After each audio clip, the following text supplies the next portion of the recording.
kanuma waan sana fakkaatu hojjechuun nuuf taajiree ilaalu garuu mirga seenaadhaanis seeraanis qabnu nuuf malu sirnaan karaa bishina qabuun mari'annee irratti hojjennee akkatti fala argachuu danda'u keenyee hojjechuutu nu baasa nu gargaara waan ta'eef dhimmi Finfinnee bifa kanaa yoo ilaalame ejjennoo addaan qabnu hundi keenya ejjennoo garagaraan qabnu garuu ajandaa keenya kan hin taane abbaan barbaade kan mataa sanutti fe'uudhaaf kan hojjetu immoo sana qalbiin ilaaluun barbaachisaadha waan ta'eef dhimmi Finfinnee ija kanaatiin yoo ilaalame gaarii ta'a jenneeti kan yaadnu.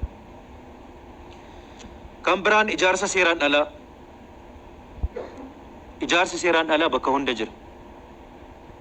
Magaalaa qofa osoo hin ta'in baadiyyaa keessas jira. Ijaarsa yoo ta'u baates lafa qabachuun baadiyyaa keessas jira har'a Oromiyaa keessa. Magaalaa keessattis abbaan barbaade lafa qabata. Baadiyyaa keessattis abbaan barbaade lafa qabata. Magaalli Oromiyaa ijaarsa seeraan alaa keessa hin jirre eessa jira?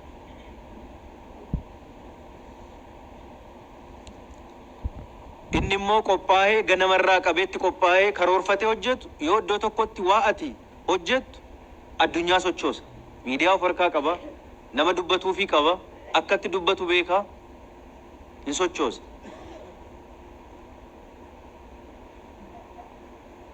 Kallattii kamiiniyyuu eenyu soo ta'e eenyu kan baruu qabu hojiin seera alummaa kallattii kamiinuu ulaagaa kamiinuu seera qabeessa ta'uu hin danda'u. Seera qabeessa ta'uu hin danda'u. Kun baramuu danda'utu irra jiraata. Hojiin kamiyyuu seeraaf seeraan hojjetamuu danda'utu irra jiraata. Wanti seeraan alaa dhiibbaa kamiin micciirraa kamiin seera qabeessa ta'uu hin danda'u Oromiyaa keessatti.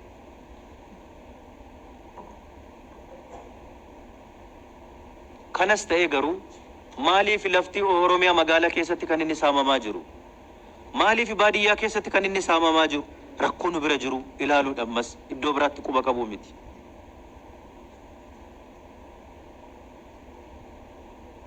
Baadiyyaa Oromiyaa keessatti namni lafa qabatee qonnaan bulaan Oromoo hektaara 2 fi hektaara 4 hin caalle qabatee jiru hektaara 20-30 qabatee kan qotataa jiru jira har'a.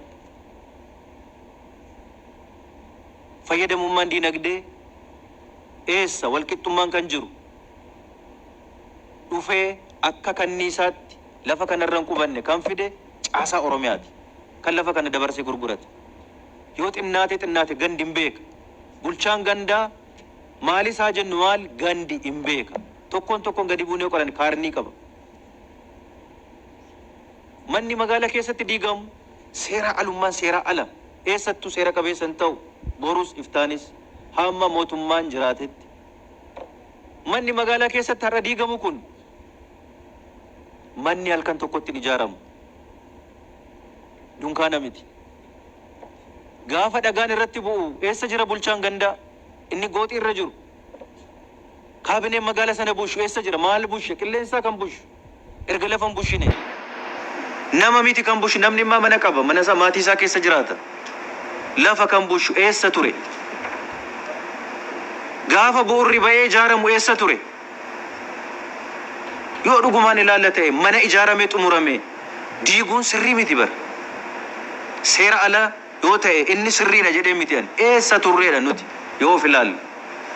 Inni ofitti finnee abidda ofirratti qabsiisnu kun maal bushaa turre manni kun hanga inni ijaaramee xumuramutti. Eessa turre nuti? Yakkamaan gaafatamuu qabu nuyi. Nama biraan miti.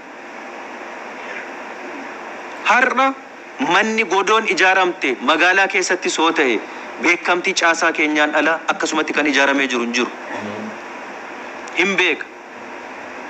Ofii duubaan waan hojjetee waan fayyadamu fayyadameetu abidda sana darbateetu ofirraa buusuudhaaf iddoo biraatti darbata. Manni amma diigamu asiin kaartaan hin jiru jedha mootummaan. Kaartaa waan hin qabneef seera qabeessa miti. Garuu bishaan galuu fi ibsaan galuu fi seera qabeessa jedhee caasuma keenya bulchiinsa magaalaa tokko kan kennuuf.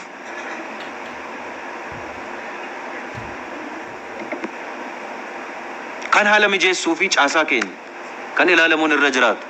Yoo yakkamaa ta'e yoo gaafatame caasaa akkas godhu kanatu gaafatamuun irra jiraata. Mana akkasii ijaarsisuu duwwaa miti. harka lafa jalaan seera qabeessa taasisuu miti. Kaartaa kallattii dhalaachuu hin danda'u.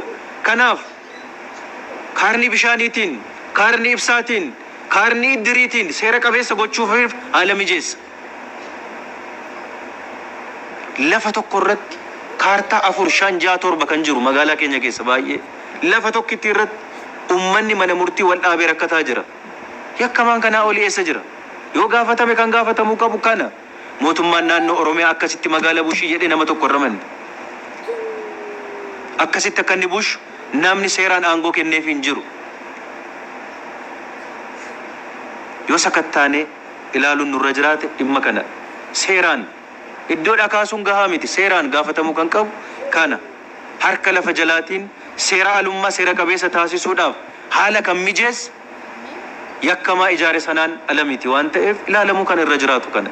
Magaalaa keenya baay'ee keessa magaalli sirnaan bushaa jiru hin jira, to'ataa jiru hin jira, baay'een garuu rakkoo akkasii qabu. Keessumaa magaalonni gurguddaan Oromiyaa. Kun ilaalamuu danda'utu irra jiraata. Dhimmi lafaa kun baay'ee murteessaadha. Magaalaa duwwaa miti, baadiyyaa dabalatee. Amma kana sirreessinu jenneetu gurmaa'inaan lafti magaalaa isaa ta'u gatiitu wal caala malee baadiyyaa soo ta'e magaalaa soo ta'e lafti lafuma. Lafa bulchiinsa magaalaa, bulchiinsa baadiyyaa jennee adda adda cicciruur iddoo tokkotti bulchiinsa isaa haa dhufu jennee biiroo tokko jalatti kan walitti qabna. Sana qofa toon ta'in biiroon lafaa itti fayyadama lafa baadiyyaa harka baay'ee isaa qoratee fixee jira. Akkamitti hojiirra oolchina? Akkasumas kaadaastariin magaalaa akkamitti hojjetamuu qaba? Lafa keenya hamma nuti hin beeknetti bushuu hin dandeenyu. Qilleensa irratti hin bushamu lafti. Pilootii tokkoon lafa magaalaa keessaa beekuun galmaa'ee baramuu danda'utu irra jiraata waan ta'eef. Sana qofa toon ta'in lafti hammuma banaa ture rakkoo adda addaadhaaf gara fuula duraattis nu saaxiluun isaan oolu. Qabiyyeedhumti lafti baadiyyaa Oromiyaa keessatti qabamee jiru kun qonnaan bulaan Oromooyyuu walqixa qabatee jiraayi. Eenyu kan qabatee jiru? Ilaalamuu, qoratamuu qaba. Gara fuula duraatti dargaggeessi keenya baay'ee lafa qabaachuu barbaada. Qonni mootummaa haa hiramuur, bosonni haa hiramuur, humna isaa ol lafa qabatee kan jiru. Hektaara 50 qonnaan bulaan tokko qabachuun Oromiyaa keessatti feer miti. Baay'een isaa hektaara 2 fi 3 bakka qabatee jirutti. Gara fuula duraatti ilaallee lafti kun akkamitti redistribute ta'utu irra jiraata. Dargaggeessa lafa hin qabneefis, qonnaan bulaa hojjechuu danda'u lafa hin qabneefis isa humnaa ol qabate garuu irratti oomishneef akkamitti uumuun nurra jiraata kan jedhamu ilaalamuun irra jiraata waan ta'eef biiroon lafaa dhimma kana irratti qorannaa bal'aa isaa qorataa jira waan ta'eef gara fuula duraatti waanuma irra qaqqabne irratti kabajamaa caffee kanaaf dhiyaate murtaa'ee gara hojiitti geeddaramee akka inni lafti kun baadiyyaaf magaalaa sirnaaf seeraan akka inni bulu taasisuun barbaachisaadha waan ta'eef kun akka inni hojjetamaa jiru kan hojjetamaa jiru ta'uusaa hubachuun gaariidha. Seera ala jennee namni manni irraa diigamu buqqa'u karaa irratti akka kufuudhaaf hawwii akkasiin qabu mootummaan naannoo Oromiyaa. Fedhii akkasiin qabu. Hamma danda'amaa ta'etti namni seera eegee akka inni hojjetu gochuun barbaachisaadha. Bakka inni rakkatetti immoo mootummaan bakka gargaaruu qabutti gargaaruun barbaachisaadha. Namni karaa irratti kufee akka inni hafu hawwii akkasiin qabu. Fedhii akkasiin qabu. Haa ta'uutiin garuu kallattii kamiiniyyuu hojii seeraan alaa seera jennee seeratti deebisuun immoo barbaachisaa waan hin taaneef hunda keenyaafuu hin fayyadu waan ta'eef. Manni seeraan alaa Finfinnee keessatti hin diigamne har'a waan haaraadha. Magaalaa Finfinnee keessatti bar diigameera. Baar Daar keessatti diigameera eenyu dubbate? Otoo diigamuu baate gaarii. Akkasumatti ofiin hin ijaarre namni waan qabu funaannateetu mana naataa jedheetu irra kan oolche. Bakka namaa sanaa bu'anii olaalan rakkoodha dhugaadha. Maali nu biratti garuu dibbeen amma kanaa kan rukutame? Nus rakkoo qabna alaas rakkoon jiru rakkoo guddaadha. Waan ta'eef duraan dursine rakkoon nu keessa jiru caasaa keenya keessa jiru ilaallee hiiknee hundaa ol bakka tarkaanfii fudhachuu qabnutti tarkaanfii seeraa fudhannee bakka hojmaataan sirreessuu qabnutti immoo hojmaataan akka sirraa goonee yoo hojjenne gaarii taha jenneetu kan amannu. Bifa kanaan biiroon qaamni dhimmi ilaalu hundi kan hojjetaa jiru ta'uusaa yoo hubatame gaarii taha jedheetaniin kan yaadu. Dhumarratti dhimma nageenyaati. Dhimma nageenyaa waliin wal qabatee Oromiyaan rakkoo keessa turuun keenya hundi keenya hin beeku. Rakkoon lixa Oromiyaa fi Gujii lamaan keessa haa turuyyuu malee kallattiidhaan isaa ta'u gama biraatiin Oromiyaa hundatu tasgabbii dhabeeti kan ture sababa kanaan. Gabaasa keenya keessattis akkuma dhiyeessine dhimma kana hamma danda'amaa ta'etti mootummaan naannoo Oromiyaa obsa guddaaf tasgabbii olaanaadhaan hiikuudhaaf halkanii guyyaa hojjetaa turee jira, ammas hojjetaa jira. Obsa guddaadhaan, tasgabbii guddaadhaan. Bakka rakkoon tokko mul'atetti humna mootummaadhaan hiikuudhaaf, karaa biraa hiikuudhaaf etoo utaalameetti galameera ta'e deemee ummatuma keenya rakkootti gashuu ta'a. Naannoo keenya jeequu, rakkoo bal'aa, rakkoo guddaa nuyi keessaa ba'uu hin dandeenyetti gatuu ta'a waan ta'eef obsa guddaa. Maa inni kan nuti obsine? Kan mootummaan naannoo Oromiyaa obse. Rakkoon kun gadhummaansaa rakkoo nu keessatti dhalate ofuma keenyaan rakkoodhaaf wal saaxile ta'uu isaati.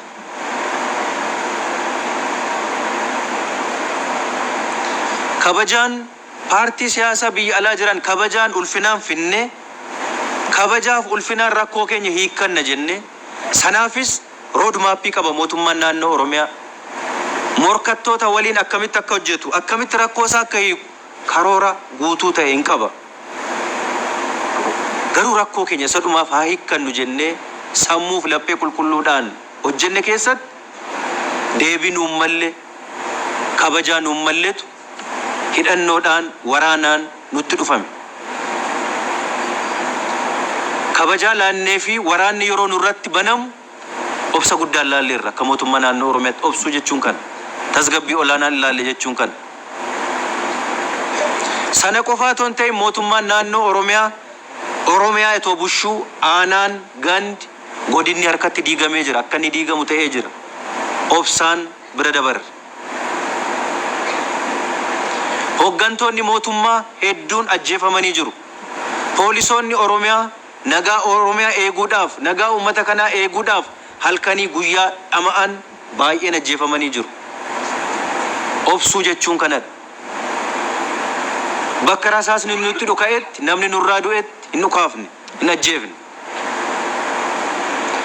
Isaati qabeenya uummataa, qabeenyi mootummaan naannoo Oromiyaa sirnaan ramade godinaalee lixa Oromiyaa keessatti aanaa baay'ee keessatti kaazinaa mootummaa keessaatii maallaqni hedduun fudhatamee jira. Meeshaa hedduun fudhatamee jira. Mootummaa diiguu duwwaa miti. Kana obsaan bira dabarre. Obsaan fixachiisne kana. Battalumatti bakka rakkoon dhalateef yeroo rakkoon dhalate sanatti isa humnaan dhufe humnaan hiikuudhaaf ittiin galamne. Kanas ta'ee obsuun keenya immoo faayidaa guddaa fidee jira. Yoo xinnaate rakkoon naannoo keenya mudatee jira, uummata keenya mudatee jira, qaqqabee jira. Garuu rakkoo kanaa ol dhalachuu danda'u hambisuun danda'amee jira. Rakkoo kanaa ol dhalachuun danda'u hambisuun danda'amee jira.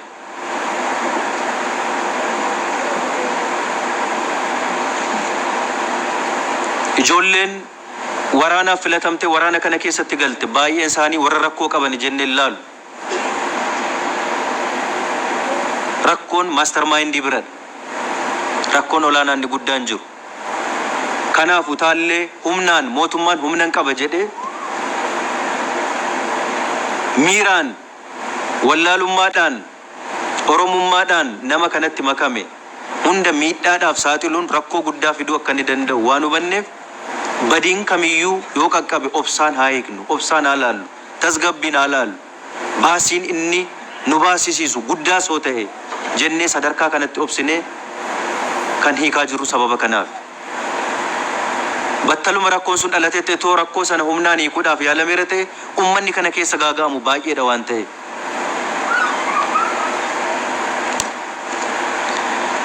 kanas ta'ee nagaadhaan hiikuudhaaf nagaadhaan hiikna jennee duras waan jalqabneef ammas nagaadhaan hiikuudhaaf hojjetaa jirra. Bu'aas argamsiisaa jira. Falli nu baasu kana duwwaa. Oromoodhaaf fala kan ta'u kana duwwaa. Nagaadhaan dubbii ilaalanii hiikuu danda'u duwwaa. Karaan humnaa badiidha, dhumaatiidha malee eenyuufiyyuu bu'aa fiduu hin danda'u, injifannoo fiduu hin danda'u. Etoo ta'ee Oromoo gidduutti kun dhalachuun barbaachisaadha jenneen amanu. Sababiin isaas sababa kanaaf kan ta'u tokkoyyuu hin jiru. Wanti sababa ta'uu danda'u, wanti Oromiyaa keessatti dhukaasisiisuudhaaf, waraana ijaaruudhaaf, waraana banuudhaaf sababa ta'uu kan danda'u hamma ani beekutti wanni tokko hin jiru. Garuu wal dhagahuu dhabuurraa, wal tuffiirraa, wal hubachuu dhabuurraa meeshaa qaama biraa ta'uudhaan Oromiyaan tasgabbii akka dhabdu taasifamee jira. Kana mootummaan naannoo Oromiyaa hamma danda'amaa ta'e tasgabbiidhaan akka inni fala argatu gochuudhaaf hojii guddaa hojjetee jira. Ammas hojjetaadha kan jiru. Gara fuula duraattis kallattiin nuyi qabannee jirru kana. Kanaa ala kan deemu immoo jiraata. Obsis tasgabbiinis immoo daangaa qaba. Hanga mootummaa ta'ee mootummaan kun biyya kana bushetti seera eegsisuun dirqama. Kan seeraa ala deemu seeratti akka inni deebi'u taasisuun dirqamadha. Yoo kana ta'uu baate kadhaaf sossobbiidhaan waan nagaan barbaadame waa'ee nagaa lallabuu duwwaadhaan mootummaa ta'uun hin danda'amu. Biyya bushuun hin danda'amu waan ta'eef ija kanaan laalamuun barbaachisaadha. Wanti hubatamuu qabu jaarmiyaalee siyaasaa keessumaa Oromoo ta'an biyya keessas turan biyya alaatii dhufan sirnaan rakkoo keenya haa hiikkannu. Etoo ta'ee yeroo gabaabaa keessatti waan hubannee rakkoo keenya hiikkanneeti. Rakkoo gama biraatiin nutti dhufuu danda'u ofirraa deebisuudhaaf humna dabalataa walii haa taanu. Karoorri keenya, hawwiin keenya, waamichiif affeerraan keenya kan ture. Sun attamitti dhufuu danda'a? Karoora kaawwannee jirra. Deemsa qabsoo kana keessatti, siyaasaa kana keessatti namni walitti mufate, namni wal madeesse, namni wal jibbe baay'eetu jira. Hoggansa jaarmiyaa siyaasaa Oromoo keessa warra jiran gidduu akka inni jiru hin beekne. Maali rood maappiin jalqabaa nuti kaawwanne? Duraan durs nagaadhaaf wal affeeruu, biyyatti galuu inni dura qubachuu danda'u. Inni lammaffaa sababa kamiinuu haa ta'u sababa kamiin hoggansi jaarmiyaa siyaasaa Oromoo wal dhabe, walitti mufate, wal lole, wal jibbe gidduutti araarri akka inni bu'u sirna araaraa godhanii dubbii fixachuu tartiibi nuti keenya. Dubbii fixatanii dubbii nama dhuunfaa wal dhabbee nama dhuunfaa etoon ta'in faayidaa saba kanaaf, egeree saba kanaaf jecha namni dhimma dhuunfaasaa, kabaja dhuunfaasaa dhiisee kana walii haqee dhiifama walii godhee waliin akka inni hojjetu. Inni sadaffaan